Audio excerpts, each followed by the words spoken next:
Boa noite, irmãos. Vamos fazer um estudo bíblico hoje, mais um estudo bíblico. O pastor Valdemir pediu para estar aqui.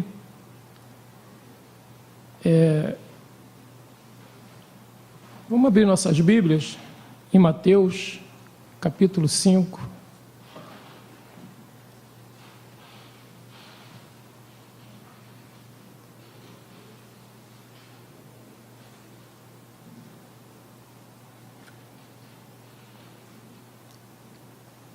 Nós vamos ler somente o verso, Mateus 5, verso 4.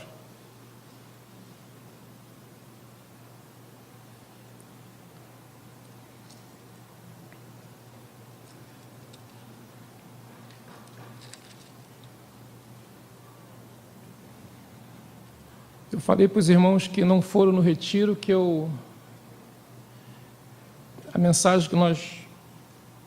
a série de mensagens que nós fizemos lá no retiro, que uma quarta-feira dessa eu vou trazer a mensagem que foi no domingo lá no retiro, mas acabou que não ficou para essa quarta, vamos deixar para outra. A mesma mensagem, eu vou trazer a mensagem na íntegra, do jeito que foi no retiro, mas vamos deixar para outra quarta-feira. Então, Mateus capítulo 5, os irmãos sabem que são as bem-aventuranças, né, de Mateus. E nós temos várias bem-aventuranças, são vários pontos, né, de bem-aventurança que esse escritor bíblico colocou aqui. Nós vamos ler somente o verso 4. Os irmãos podem ler na versão de vocês? Pode ler?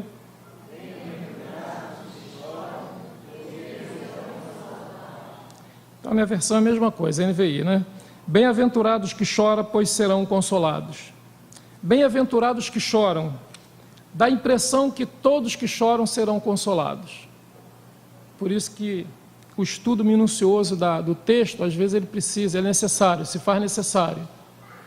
Porque senão dá a impressão que todo choro leva a uma bem-aventurança, e não é bem assim.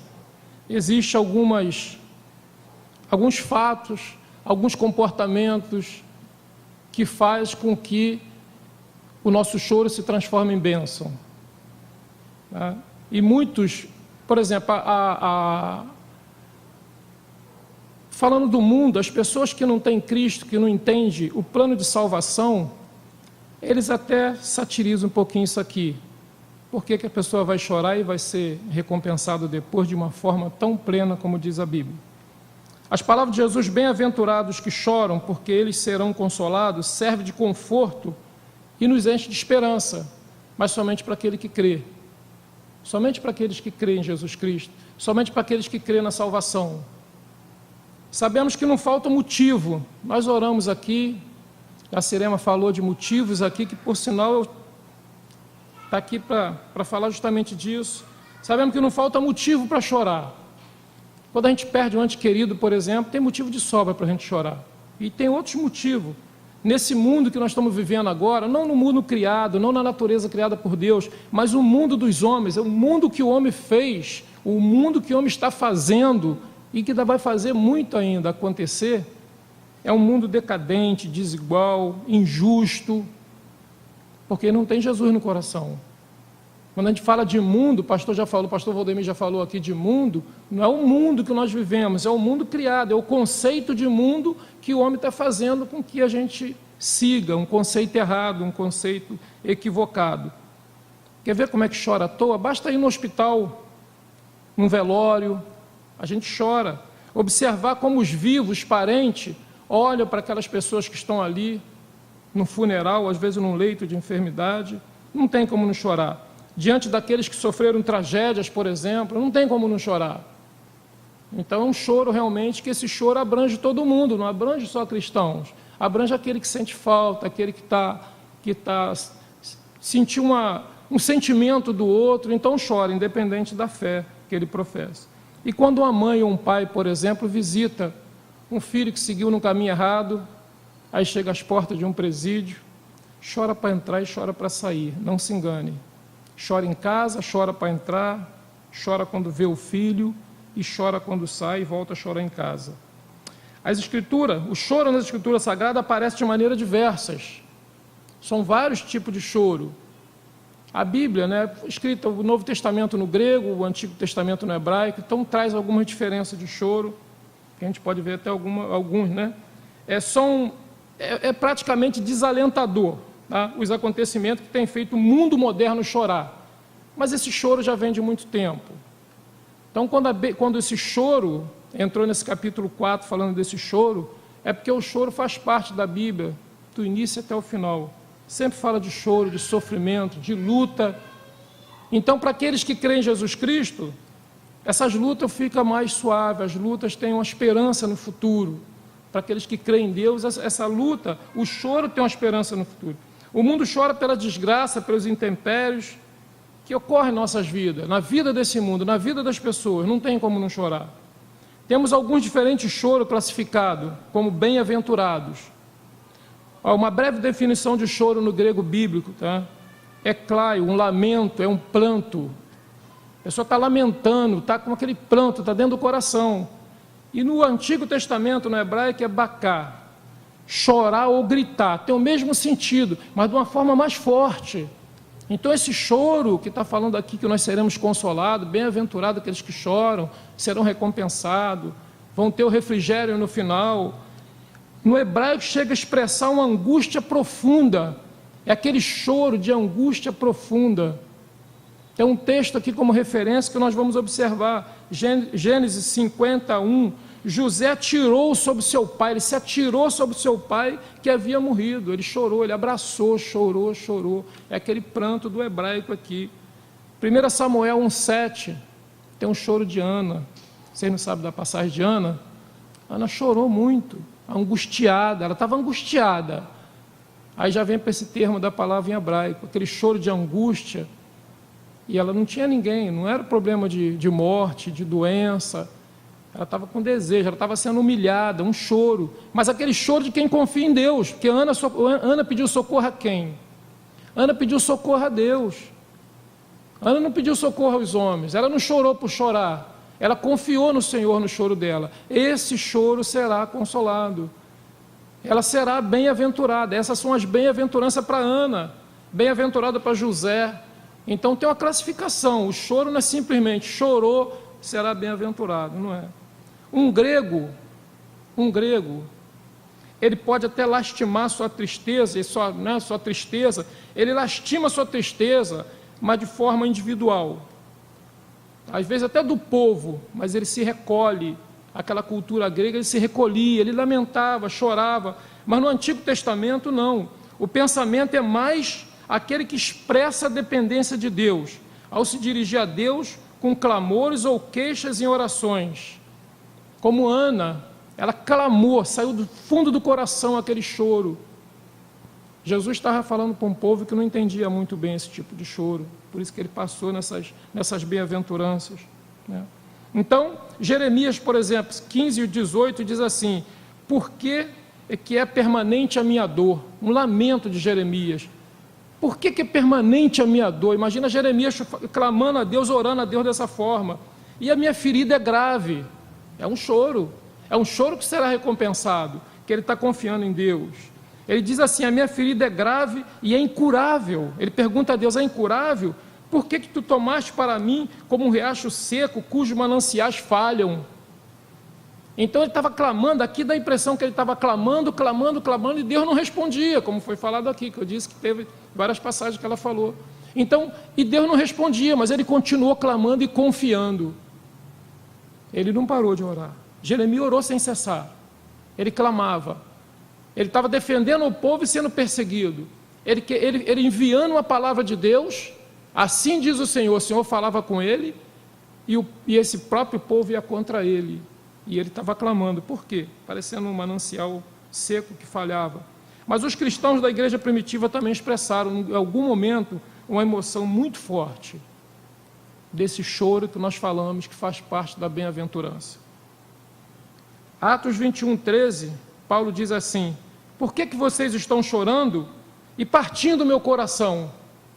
Eles estavam chorando em prantos por causa de Paulo. Paulo chega a falar: e partindo o meu coração, estou pronto não apenas para ser amarrado, mas também para morrer em Jerusalém pelo nome do Senhor Jesus. Paulo estava preparado para sofrer. Paulo estava preparado para morrer, mas o povo estava chorando. Estava chorando por quem aquele povo? Pelas causas deles em particular, individual, cada um chorando pela sua causa? Não, eles estavam chorando pelo próximo. E quando se chora pelo próximo, a gente chora por quê? É um choro por amor. É um choro confiando em Deus, mas um choro por amor. Eles estavam chorando por Paulo. Aquilo chegou a comover Paulo, que fala essas palavras para eles. Então Paulo estava indo. Paulo era um pregador, um perseguido. Motivo da nossa última oração, um momento de oração hoje, orar pela igreja perseguida. Hoje na Índia, pastor espancado e preso. E tem mais um relato enorme. Hoje na Índia. Hoje na Nigéria, Boko Haram declara guerra aos cristãos. Hoje na Nigéria. Os médicos do hospital de Sheba, em Tel Aviv, tentam salvar a visão de um pastor. Estão tentando salvar a visão de um pastor. Israel, ainda que não tem certeza de qual tipo de produto químico que os extremistas utilizaram no pastor Omar Mulinde. Jogaram um produto químico no rosto do pastor para cegá-lo. E como Israel é especialista em oftalmologista, ele está lá para ver se consegue salvar a visão desse pastor. Perseguição em tudo quanto é lugar, mas não nega Jesus. Então a igreja chora, a nossa igreja chora, o povo de Deus chora. Esse é um choro considerado um choro naquela categoria de bem-aventurados que choram. Quando eu disse no início, não é qualquer choro, não é simplesmente chorar e vai ser bem-aventurado, será bem-aventurado, será consolado pelo Senhor. Às vezes nós somos consolados, mas não da forma que está em Mateus 5,4. Então, como podemos ver também, esse é o nosso motivo de choro. Esse é o nosso motivo de choro. Porque a Bíblia diz o quê? Chorar com os que choram, né? A gente se alegra com aquele que se alegra e chora com os que choram. Então a igreja chorou com Paulo e hoje a gente tem esse motivo aqui para chorar. Pastor espancado e preso, Nigéria declara guerra aos cristãos e um pastor ficando cego porque não nega a fé em Jesus Cristo. Igualzinho aconteceu com Paulo. Esse mundo não considera, por exemplo, chorar e receber recompensa, tal declaração de choro que possa trazer bênção como algo benéfico da parte de Deus. Quem não entende esse fundamento da salvação, não consegue entender isso. Então esse mundo, o conceito do mundo que está aí, com tudo que nós estamos vendo, não vou atacar a televisão, tá? Prometo que não vou atacar a televisão, nem os programas que estão passando aí. Mas ele não entende que uma pessoa que chora possa receber bênção da parte de Deus desse jeito. Eles até ridicularizam. Ah, vocês têm fé demais. Mas esse é o motivo da causa, esse é o motivo. Eles não conhecem Jesus, eles não têm intimidade com Jesus. Então eles não entendem esse amor de Deus. Porque eles entendem o quê? Se está chorando é porque Deus se afastou. É uma ideia muito antiga. Hoje a Bíblia também, nem todos os choros fazem parte da bem-aventurança, como nós já falamos. Tem um choro da visão do mundo. Tem um choro da visão do mundo. Para o mundo as coisas já são bastante ruins. A gente tem que entender o choro na visão do mundo. No mundo eles estão achando que as coisas estão muito ruins. Tão ruins que não possam piorar. Aí tem um ditado que diz que nada está tão ruim que não possa piorar. Mas eles acham que estão tão ruins que não consegue ficar pior mais. Que as pessoas têm ainda que passar por muitas tribulações, então junta um pouquinho de sofrimento para eles, tá? Tribulações que eles têm que passar. Então eles apregou a seguinte palavra, que eles têm que ser felizes a qualquer custo. Eles têm que ser a ideia que o mundo passa para dentro da igreja, a ideia que às vezes a igreja tem dessas frases que pega e às vezes até coloca e faz uso. Quando só coloca para se divertir, tudo bem, mas às vezes coloca na mente, no coração para fazer uso. O importante é ser feliz. O importante é ser feliz, às vezes não é tão feliz como a gente pensa. Esse texto, esse tema, importante ser feliz, às vezes o importante, essas pessoas não estão felizes. Essas pessoas estão momentaneamente alegres, mas não estão felizes.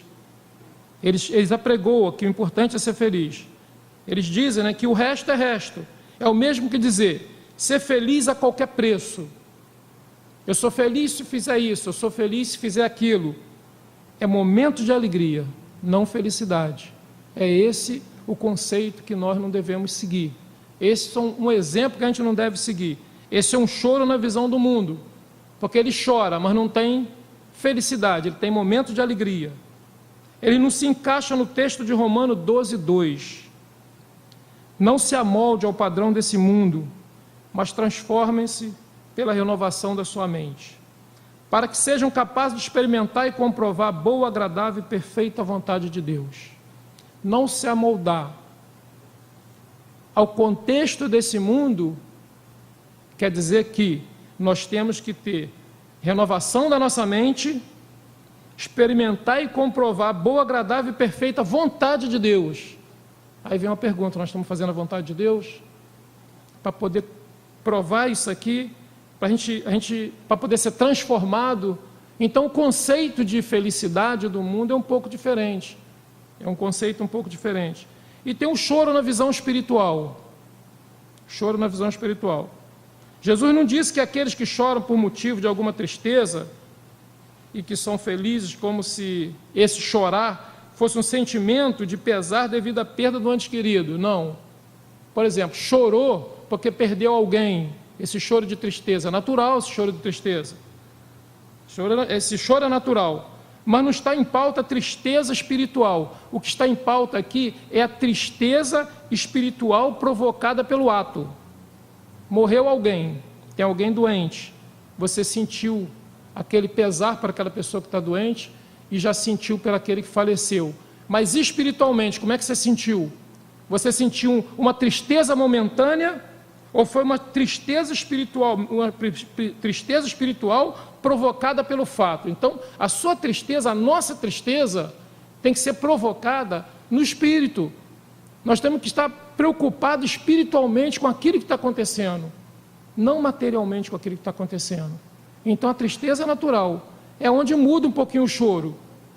Quem não conhece Jesus, quem não aceitou Jesus, o tipo de choro, já observaram que é diferente quando perde um ente querido? O tipo de choro é diferente, o comportamento de um funeral de um cristão é diferente daquele de não cristão, porque espiritualmente nós estamos confortados, nós sabemos que aquele choro é momentâneo, é de saudade, é aquele sentimento que a gente está sentindo, mas que tocou dentro do nosso espiritual, não foi só uma coisa do lado de fora, que sentiu falta e logo depois vai esquecer. Então nós sentimos saudade, mas sabemos o quê? Que está na glória e que está no lugar, segundo a promessa de Deus, está no lugar melhor do que esse que nós estamos aqui agora. Então a morte, chorar por uma morte, chorar por um ente querido que está doente, ou que perdeu, está enlutado, é natural. Mas tem uma diferença nesse choro, tem uma diferença nesse comportamento. E a gente vê quando a gente presencia um funeral de um cristão e de um não cristão. Até porque esse choro não pode ser transformado em bem-aventurança para os que não creem. Quem não crê não vai receber bem-aventurança. Aí começa a fechar o contexto das bem-aventuranças sobre o choro. Precisa ser humilde de espírito, convencido do pecado, antes de experimentar essa alegria. Então a palavra é: precisa ser humilde de espírito, convencido do pecado, antes de experimentar esse momento de alegria e essa felicidade. Então, irmão, para que o choro se transforme em alegria, para que esse choro das bem-aventuranças se transforme em alegria, deve-se entender bem o significado do verso de João 6:23, que todo mundo sabe de cor. Vamos falar? João 6:23, quem sabe? Pois o salário do pecado é a morte, mas o dom gratuito de Deus é a vida eterna em Cristo Jesus. Então, o salário do pecado é a morte, mas o dom gratuito de Deus é a vida eterna em Cristo Jesus. Perdemos alguém, Ele vai dar vida eterna, se essa pessoa já tem Jesus Cristo. Se a pessoa tem Jesus Cristo, não precisa se preocupar, sentir de saudade, espiritualmente confortado. Nosso choro sai como? Um choro de amor, um choro de um convertido, um choro de saber que aquela pessoa está num lugar excelente. Então é um choro de saudade daquele que partiu. E quando tem alguém enfermo, nós choramos com ele, oramos a Deus por aquele enfermo. não ficamos com pena, com dó. Nós oramos para a recuperação dele, para Deus agir de acordo com a sua vontade. Totalmente diferente do conceito do mundo. O cristão não pode desejar alegria, desejar bem-aventurança independente da convicção do pecado. Outro choro. Então chorou, mas tem convicção do pecado, tem convicção de ser humilde, de estar no Espírito, vai receber a bem-aventurança no final. Aí a promessa para esse cristão. Tem o choro da tristeza. Às vezes nós estamos tristes, nós choramos. Quantas vezes a gente chora porque está triste? Segundo Paulo, em 2 Coríntios 7,10, a tristeza gera arrependimento para a salvação. Às vezes nós estamos tristes por vários motivos. Às vezes estamos tristes porque temos a consciência de que desobedecemos à vontade do Senhor. Paulo não diz, o bem que eu quero eu faço, ou melhor, o mal que eu quero eu faço, mas o bem que eu quero fazer eu não faço. Ele faz um trocadilho com essa palavra, não? Ele filosofa aí. Então, quer dizer, o bem que ele está querendo fazer, ele não faz. Mas o mal que ele não quer fazer, ele acaba fazendo. Então, o cristão, quando comete algum ato desse, quando chega a cometer alguma coisa que ele não queria, que ele sabe que está errado, ele chora. E ele chora de tristeza. É um choro que vai receber a bem-aventurança. Porque ele está arrependido no coração dele. O Espírito Santo está nele, tocou nele. Ele tem a humildade do Espírito dentro dele. Então, são várias formas de choro que nós estamos vendo que termina na bem-aventurança. Pedro, na sua total lealdade a Jesus Cristo, declarou solenemente que nunca negaria o Senhor Jesus. O Pedro, leal a Jesus Cristo, leal, só lê todo o Evangelho, nós vamos ver que Pedro sempre foi leal, declarou que nunca negaria Jesus Cristo. Diz assim: estou pronto para ir contigo, tanto para a prisão como para a morte. Lucas 22, 33. Pedro falando para Jesus. Parece impossível para qualquer um acreditar, se não ler mais à frente, que esse mesmo homem tenha negado Jesus Cristo. Parece impossível que ele tenha amaldiçoado, porque antes dele negar, ele amaldiçoou aqueles que estavam falando com ele, antes dele negar. Ele diz: não conheço esse homem de quem vocês estão falando. Marcos 14, 71. Mas nisso, que ele fala isso, ele não sentiu nenhuma tristeza no momento que ele falou, a não ser quando ele se lembrou das palavras de Jesus. Ele foi lembrando das palavras de Jesus. Depois que ele falou isso, ele foi lembrando. Pedro chorou, Pedro ficou triste, ele lamentou. Foi um lamento de tristeza, mas o que acompanhou essa tristeza de Pedro? Um arrependimento. Arrependimento. Pedro estava arrependido, foi um choro, um lamento. É o choro que ele vai receber as bênçãos. É um choro que vai ser transformado em bem-aventurança para ele. Mas logo a palavra de Jesus lhe cortou o coração. Seu arrependimento foi imediato e profundo. Diz em Lucas 22, 62 assim, que ele chorou amargamente. Que choro deve ter sido aquele de Pedro? Um choro de sofrimento, de arrependimento, e que, com certeza, ele recebeu as bênçãos. Com certeza. Esse aqui é o melhor exemplo que nós temos de um choro desse, de tristeza, de arrependimento e de fé. Que veio tudo junto, veio tudo à tona. Aquele que eu falei que eu não ia abandonar jamais, eu neguei. Depois ele se arrepende. Diz nos escritos que Pedro foi crucificado de cabeça para baixo. Quando ele foi para ser crucificado, ele disse: eu não mereço ser crucificado igual meu mestre. Aí foi crucificado de cabeça para baixo. A Bíblia não fala nada sobre isso. Nosso choro, irmão, pelos erros, por nossas falhas, aquele choro quando fazemos o que não desejamos, é de tristeza, mas cometemos erro mesmo assim. Esse sim nos coloca dentro do contexto de bem-aventurados que choram. Então a gente tem que fazer uma avaliação do nosso choro. A gente tem que meditar sobre o nosso choro. Às vezes nós choramos, mas tem que ter um motivo, uma linha, o porquê que nós estamos chorando, como está nosso coração. Não é só chorar por chorar. O que eu fiz para estar chorando? O que está fazendo eu chorar? O que está provocando o meu choro? Que às vezes o meu choro está sendo provocado pelos meus atos. Então eu tenho que corrigir meus atos para continuar chorando, e ser consolado pelo Senhor. É a única forma de ser consolado pelo Senhor. Porque se eu pedir ao Senhor para me consolar, mas eu não corrigir meus atos, vai se tornar um círculo vicioso. Eu vou ser um crente chorão. Não vou ser consolado jamais. Vou estar sempre chorando, que eu nunca vou me acertar. Temos que ter esse entendimento. Esse entendimento nós não podemos abrir mão dele. Então, bem-aventurados que choram. E tem o choro do amor. O choro do amor está em toda a Bíblia. A Bíblia expressa um conceito que determina bem o tipo de amor. Uns textos, né, que levam ao choro do amor. É aquele que a gente chora por amor do outro, como Davi mesmo chorou por Jonatas. Tem vários exemplos. 1 João 4,7. Amados, amemos uns aos outros, pois o amor procede de Deus. Aquele que ama é nascido de Deus e conhece Deus. Então isso aí é uma forma muito grande de amar. E às vezes choramos por amor. Na Bíblia tem passagens de homens que choraram por amor. Esse amor não deve ser do tipo lágrimas derramadas. Simplesmente lágrima derramada por alguém, com sinal de compaixão. Porque pode transformar, pode dar a entender que lágrima derramada por sinal de compaixão pode dar a impressão de sinal de fraqueza. Mas lágrima de amor que vertemos por outras pessoas é que é sinal de fortaleza. Então, quando nós choramos por compaixão, às vezes nós estamos chorando por compaixão, mas não tem amor inserido ali. Quando nós choramos por amor ao próximo, por amor ao outro, como choraram por Paulo quando ele estava para ir para Roma, por exemplo, aquele choro foi diferente. Aquele choro foi por amor à obra, por amor a Paulo, por amor à igreja. É o conceito do choro por amor. Como Jesus chorou. Tem texto clássico que Jesus chorou.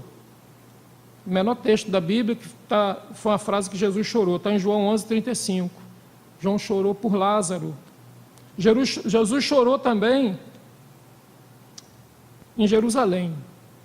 Jesus chegou e chorou em Jerusalém. Jesus chorou por uma cidade. Jesus chorou por uma igreja. Jesus estava caminhando para Jerusalém. Jesus chorou ali. Lucas 19, 41 ao 43. E Jesus chorou por Lázaro em João 11:35. Quem quer anota, quem quer gravar para depois. Então Jesus chorou. Jesus chorou por quê? Por compaixão? Jesus chorou por amor. Ele amava aquele servo, ele amava a igreja, ele ama a igreja, mas naquele momento ele amava a igreja, ele via que Jerusalém estava perdida, ele chorou por aquele momento. Foi um choro de amor. O crente deve chorar para que a igreja venha a ter um verdadeiro avivamento. Um dos maiores motivos do choro da igreja, para que a igreja tenha um avivamento, mas avivamento mesmo, diferente de sentimento, aquele sentimentalismo religioso. Está ocorrendo nesse mundo moderno criado pelos homens sentimentalismo religioso fanático, que estão chamando de avivamento, porque só se concentra na denominação, só se concentra na igreja, se concentra somente naquela comunidade, se concentra somente naquele contexto. Tem que haver alguma liturgia direcionada para esse avivamento acontecer. Avivamento não é isso.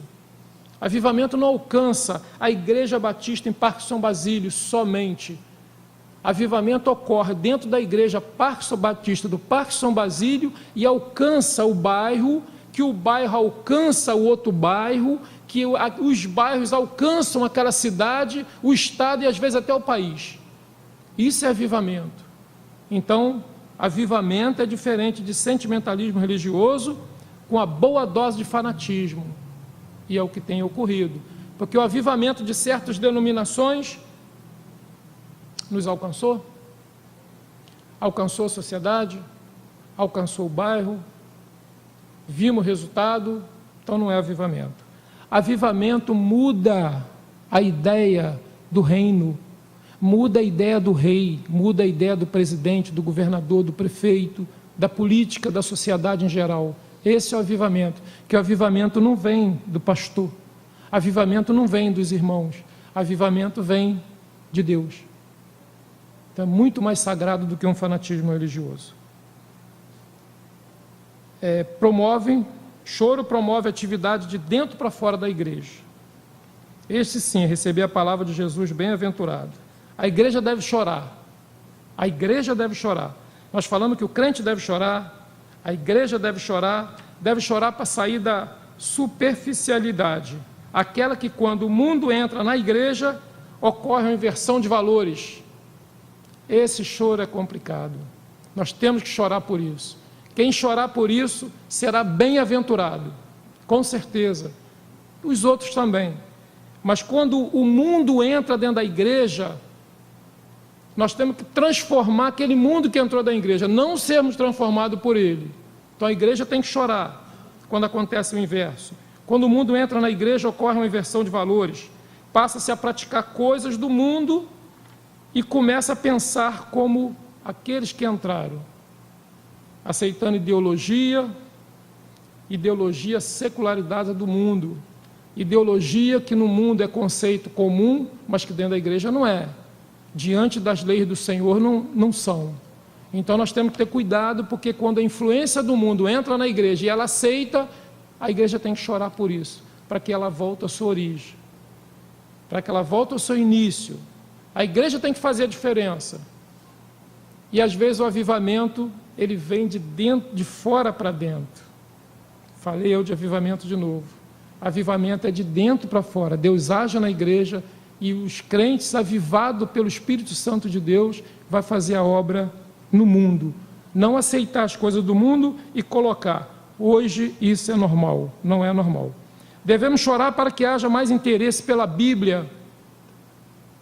A estatística, a pesquisa de crentes que não lê a Bíblia é enorme. É muito grande. Muito grande. Quantas pessoas não abrem a Bíblia, não estudam a Bíblia, não conhecem os textos, não sabem a Bíblia, não acham uma carta, não acham um profeta, porque não tem intimidade com a Bíblia. Não investe tempo nela, não tem tempo para a Bíblia. Porque se nós colocarmos a Bíblia como último lugar, nós não vamos achar tempo para ela. Nós não vamos achar tempo para a Bíblia. Então devemos chorar. Todo crente deve chorar por isso. Não estuda, não investe tempo nela. E o pior, não se preocupam em saber mais um pouquinho da Bíblia. Não se preocupam em saber mais um pouquinho do Senhor da igreja. Aí quando vê um texto, é de ouvir falar. Eu conheço essa passagem, eu escutei falar aquele dia, mas anotou para ir lá e pesquisar e dar uma lidinha. O salmista retoma o caminho, o salmista está sofrendo, está no caminho errado. E ele retoma o caminho quando diz assim, Salmo 119, 30. Escolhi o caminho da fidelidade, decidi seguir tuas ordenanças. Então isso aqui é motivo de louvar a igreja. Então devemos chorar quando a igreja está seguindo um caminho que não é excelente. E devemos sorrir quando a igreja chega a essa consciência. Escolhi o caminho da fidelidade, decidi seguir tuas ordenanças. Então, irmãos, existe, sobre o choro, existe muito outras coisas importantes. Existe muito mais coisas importantes. Chorar porque está feliz, tem pessoas que choram, está feliz, que chora de alegria. Isso é muito bom, chorar de felicidade, alegria. A igreja, quando chora de alegria, o Espírito Santo de Deus está agindo na igreja. Quando toca um louvor, tem muitos irmãos, muitas pessoas, muitos crentes que choram, está emocionado, chora mesmo de alegria. E às vezes nós choramos por um momento tão triste, como nós falamos aqui. Enfermidade, funeral, atrito, contendas, quanto choro. Mas quando nós temos o Senhor, quando nós temos confiança de que Deus está sustentando, que está levantando, que a gente chora uma noite e depois acontece o quê? A gente chora por uma noite, mas a alegria vem no amanhecer. É a palavra do Senhor. Então eu choro hoje, amanhã eu estou recebendo as bem-aventuranças do Senhor e estou sorrindo. Até quando a gente perde alguém querido.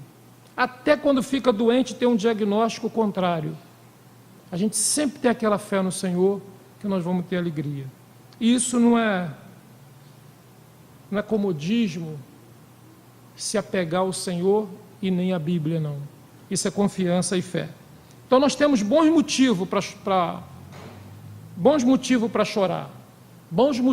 sorrir, bons motivos para a gente ficar alegre e alguns motivos para ficar triste também. Por exemplo, ganhar almas para Cristo. Quando ganhamos, nós nos alegramos. Quando a gente vê uma igreja que não se preocupa com isso, a gente tem que chorar. Tem que chorar. Quando fala de missões, e a gente vê o que está acontecendo, exemplos passando aí para a gente ver, há momentos que a gente sorri e há momentos que a gente chora. Chora pelo que está acontecendo e às vezes nós choramos pelo que nós estamos deixando de fazer. E surge uma pergunta, eu faço para mim, poxa, eu podia estar fazendo mais.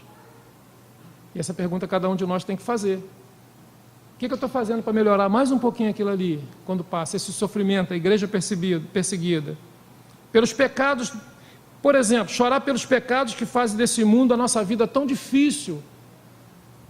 Nós temos que chorar, clamar ao Senhor pelas coisas tão difíceis, pelos momentos tão difíceis que nós estamos passando. Tão difícil. A família atacada a cada dia. Nós temos que chorar, porque isso é fruto de pecado. Pela igreja local, a nossa igreja, por exemplo. Nós temos que chorar e alegrar pela nossa igreja. Mas chorar para que ela tenha realmente uma visão do corpo de Cristo. Nós temos que chorar. Nós temos que chorar e clamar a Deus por aqueles que não estão tendo uma visão de que essa igreja é a igreja de Cristo. Em Efésios diz que essa igreja está sendo observada, essa igreja de Cristo. A igreja é observada pelos poderes celestiais. A igreja de Cristo é observada. Quem é a igreja de Cristo? Somos nós, corpo de Cristo. Então chorar para que a igreja entenda isso, voltar ao primeiro amor. Isso é um choro. Então nós falamos de vários tipos de choro. Eu creio que os irmãos agora na sua análise, cada um de vocês, cada um de nós, se parar para meditar, chegar em casa na oração, qual é o meu motivo de choro? O que está precisando na minha igreja? O que está precisando na minha vida? O que está precisando na minha família? O que eu preciso mudar? Isso é o sentimento que a gente tem que ter. Então, irmão, nós vimos um texto, nós vimos uma frase, um versículo que nós lemos. Nós estudamos, parte desse versículo.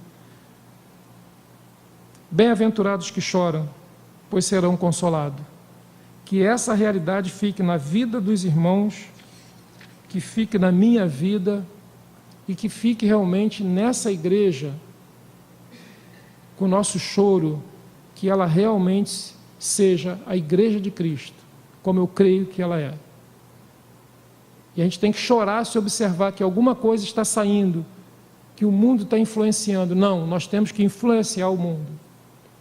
Como o Bennett falou semana passada, nesse congresso que vai ter, é se preparar para receber essas pessoas que estão num comportamento diferente daquele que nós aceitamos, entendê-los, mas fazê-los também, eles nos entenderem, para que a gente possa falar de Jesus para eles. Não discriminá-los, mas ajudá-los. Não concordar com o que fazem, mas amá-los. Então isso aí, nós temos que chorar por isso, por aqueles que não estão entendendo isso. Recebê-los para eles serem modificados, porque eles também são amados por Deus. O comportamento é outra coisa. Deus não ama o pecado, mas Deus ama o pecador. Então esse é o conceito.